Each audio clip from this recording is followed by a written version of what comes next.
Assalamualaikum warahmatullahi wabarakatuh. Kembali lagi guys di channel gua di Andri DH. Jadi di video kita kali ini kita akan coba ngebahas lagi terkait masalah berita korupsi ya guys ya. Barusan gua nyari-nyari coba berita-berita korupsi dalam beberapa hari ini ya guys ya. Jadi itu yang mencuat, ada juga kejutan baru ternyata, bahkan korupsi ini jauh lebih besar dari yang PTS Kominfo kemarin. Jadi ini ada korupsi terkait masalah kasus impor emas batangan guys. Ya, bahkan di sini itu dikasih judul bahwa negara dirugikan dalam kasus impor emas batangan. Dan yang lebih luar biasanya adalah angkanya itu sangat fantastis guys. Jadi kalau kalian tahu angka yang dikorupsi untuk kasus ini itu bahkan sampai ratusan triliun. Berarti yang sempat kemarin disinggung Pak Mahfud terkait sekitar kurang lebih 300 triliunan waktu rapat dengan DPR, itu kemungkinan salah satunya adalah di kasus ini. Dan lebih fantastisnya lagi, kasus ini itu sudah berjalan dan berlangsung dari tahun 2020 sampai dengan 2022. Wah. Kalian bisa bayangin gak tuh ya? Selama itu guys, selama itu. Dan baru tahun ini baru kendus.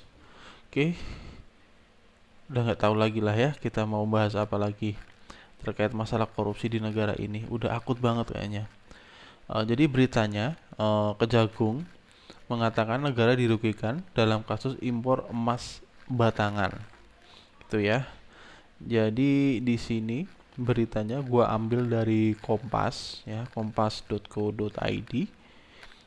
Di sini Kejagung menyindir adanya kerugian negara dalam proses impor dan pemberian biaya masuk komoditas emas pada periode 2021 sampai 2022.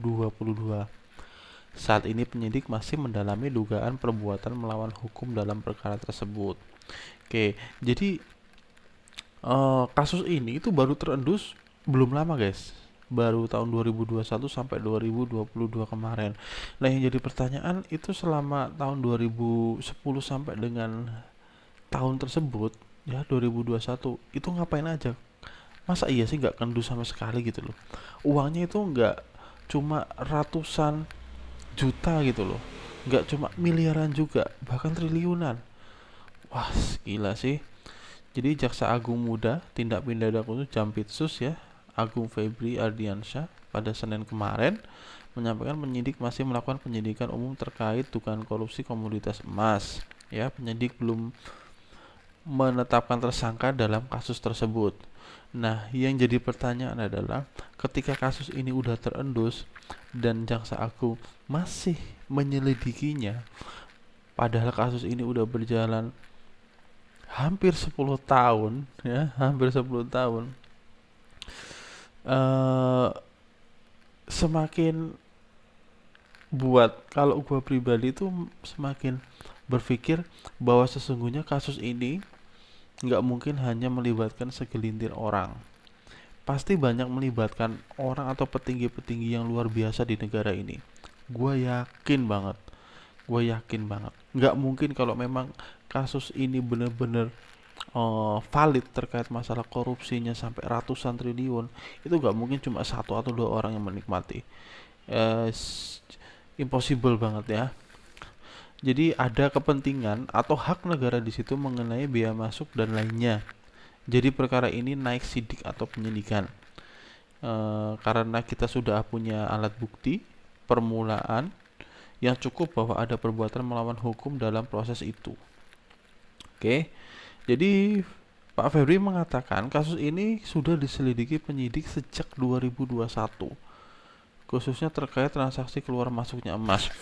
Nah, kalau memang sudah diselidiki dari tahun 2021, perjalanannya sebenarnya udah agak lama nih, udah ada hampir 2 tahun ya, hampir 2 tahun. Tapi masa iya selama hampir 2 tahun itu nggak ada apa namanya, salah satu yang diduga tersangka dalam eh, kasus korupsi impor emas batangan ini. Masa iya sih nggak ada satupun loh. Bahkan dia mengatakan belum ada satupun yang jadi tersangka dalam kasus ini. Kan lucu gitu. Dan aneh, benar-benar aneh, luar biasa anehnya. Jadi pihaknya juga berkoordinasi dengan Direktorat Jenderal Bea dan Cukai untuk mendalami kasus ini.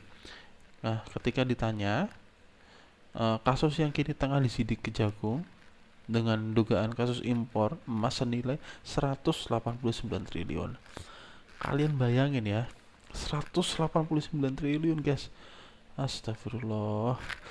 Diungkapkan Menteri Koordinator Bidang Politik Hukum dan HAM, Hukum dan Keamanan, dalam hal ini Pak Mahfud MD ya, di Komisi 3 DPR. Jadi Pak Mahfud kan memang sempat menyinggung ya terkait masalah dugaan korupsi 300 triliunan. Diharapkan itu bisa dibuka, tapi ketika beliau rapat waktu itu kalau gua nggak salah, beliau juga mendapat pertentangan ya, mendapat pertentangan dari anggota DPR yang lain terkait masalah buka-bukaan data data untuk penyelidikan itu ya. Jadi mengatakan bahwa waktu terjadinya perkara berbeda. Jadi saat ini penyidik Kejagung hanya mendalami periode 2021 sampai 2022 ya.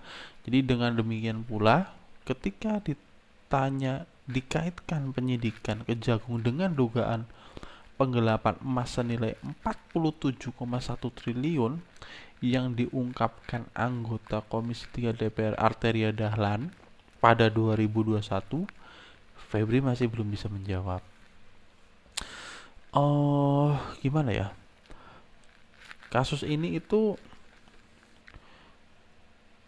yang kemungkinan besar terlibat pasti di bagian bea cukai. Ya, karena di sini kasusnya adalah impor emas batangan. Gitu.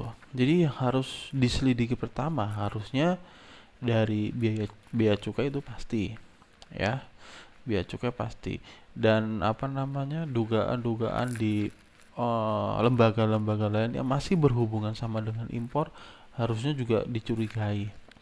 Soalnya nggak mungkin banget kalau kasus seperti ini hanya nanti bakal dibiarkan aja gitu, nggak akan diterusin.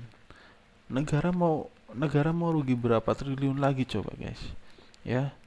Dalam beberapa hari ini kita bahas masalah korupsi di negara ini seakan-akan nggak ada habisnya ya.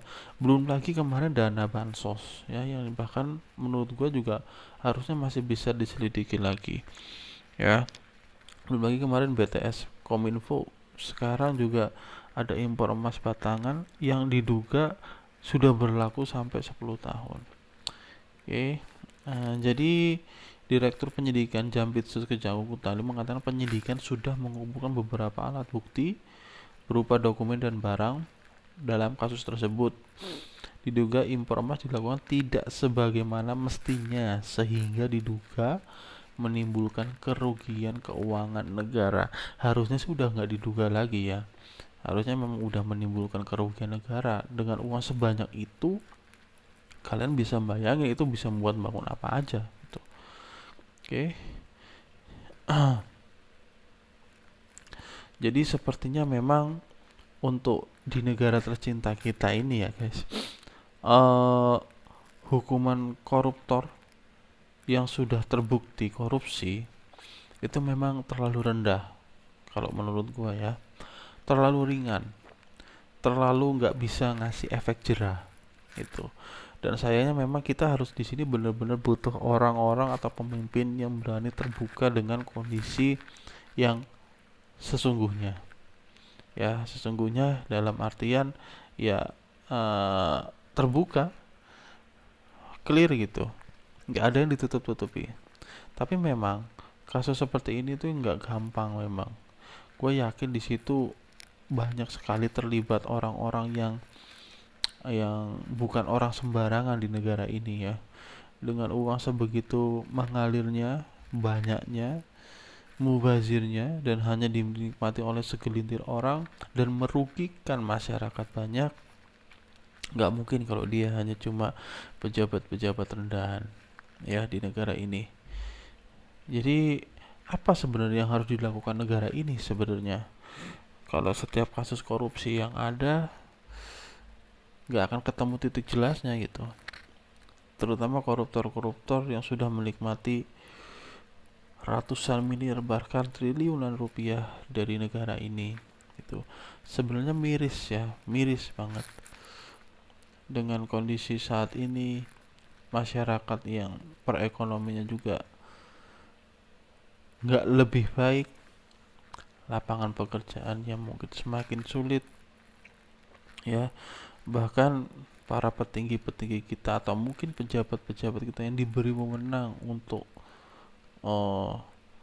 wewenang untuk meningkatkan perekonomian negara malah mereka terlibat dalam kasus korupsi seperti ini gitu. Jadi sangat disayangkan banget ya. uh, Apa ya, ya semoga sih harusnya hukuman yang pernah sarankan oleh Pak Mahfud terkait masalah perampasan harta para koruptor itu segera dilaksanakan satu. Dan kalau dari gua pribadi ya sebagai masyarakat biasa, sebagai masyarakat awam berharap banget ya ada hukuman yang bisa memberikan efek jera terhadap para koruptor.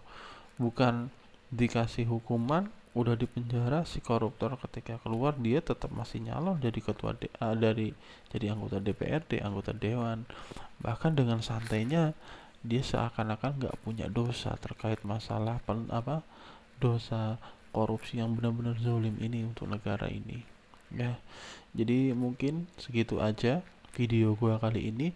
Gua harap kita masih tetap akan ngebahas ya guys ya kasus-kasus seperti ini dan kita pantau bareng-bareng kasusnya, coba masih akan berjalan seperti apa dan sejauh mana kasus ini bakal terselesaikan gitu. Terima kasih banyak buat kalian yang nonton video ini sampai selesai.